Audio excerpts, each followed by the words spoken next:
Praise be Jesus Christ, now and forever.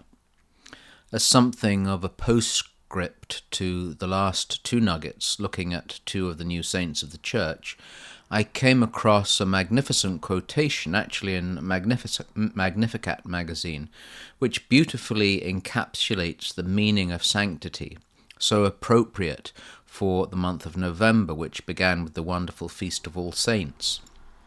The quotation was from the writings of Ida Geres, a German writer from the last century. Great Bishop Erik Varden, the Bishop of Trondheim in Norway, has called her a crucial voice for the present moment. She wrote much about the saints, including a biography of Saint Thérèse of Lisieux, and her words are powerful. She writes, "The saint is the most important person in the world, because the saint is the decisive answer to the big riddle, what is a human being? The saint is the terrifying statement, humans are sanctificabilis, wholly able." Let's explore those words for today's nugget as we think about the call to sanctity. In the first place, it's essential to remember that we are called to be saints. This is not pious talk or flowery language, still less hopeless aspiration. To enter heaven, to be with God, usually after a purgatorial experience, whatever form that takes, either before or after death, we must be saints. The great question of our time, perhaps the question which will decide the future of humanity, is what Geres calls the big riddle. What is a human being? The Church has taught and will teach until the end times that a human being is a man or woman made in the image and likeness of God. That image, tarnished and damaged by the fall, but redeemed by the death and resurrection of Christ, is seen most fully restored in the life and witness of a saint, a man or woman or child who lives that redeemed life.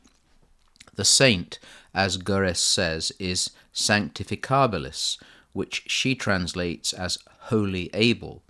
We might venture a slightly better and more elongated translation, which would be someone who is able or enabled to become holy.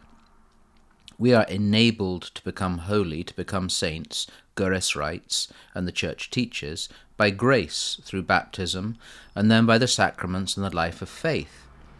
If, as seems to be the case, many do not know what the answer to the big riddle is today, what it is to be human, it's not only the work of evangelization, crucial work of the Church, to preach and teach the answer, but as Benedict XVI often used to say, the witness of the saints is one of the greatest methods of evangelization.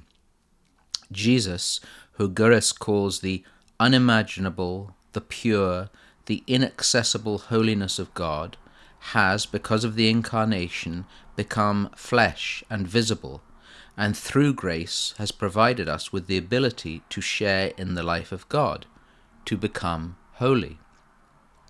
She reminds us that this was the life-changing experience of the early Church, so much so that Christians were called the saints. Teaching, helping, guiding the seekers of the world today, to those who want to answer the big riddle, is the primary work of the Church today, and the task of each one of us to become holy, sanctificabilis. Brethren, be sober, be vigilant, because your adversary the devil, like a roaring lion, walketh about, seeking whom he may devour.